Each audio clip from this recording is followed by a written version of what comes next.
कवी प्राध्यापक डॉक्टर सूर्यकांत खांडेकर यांच्या जन्मशताब्दी सोहळ्याची सांगता एका विशेष कार्यक्रमातून करण्यात आली।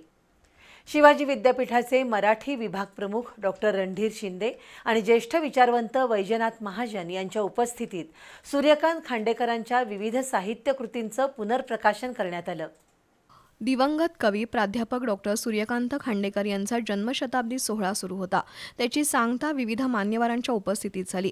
देवल क्लबमधील गोविंदराव टेंबे सभागृहात झालेल्या कार्यक्रमाला शिवाजी विद्यापीठाचे मराठी विभाग प्रमुख डॉक्टर रणधीर शिंदे, प्राध्यापक डॉक्टर अरुण शिंदे, ज्येष्ठ विचारवंत वैजनाथ महाजन उपस्थित होते। प्रारंभी स्वर्गीय कवी खांडेकर यांच्या प्रतिमेला अभिवादन करण्यात आलं। तसंच स्वर्गीय खांडेकर लिखित सावली पानफूल या ग्रंथासह छुमछुम या बालगीत पुस्तकाचं पुनर्प्रकाशन करण्यात आलं। तसंच गीतवीणा या खांडेकरांच्या अप्रकाशित कविता संग्रहाचं प्रकाशन झालं।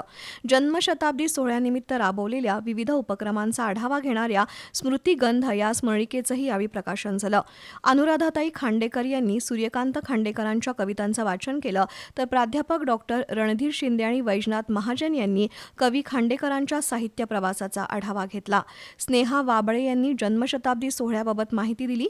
यावेळी अभय खांडेकर, महेंद्र खांडेकर, स्वरूपा राऊत यांच्यासह विविध मान्यवर उपस्थित होते।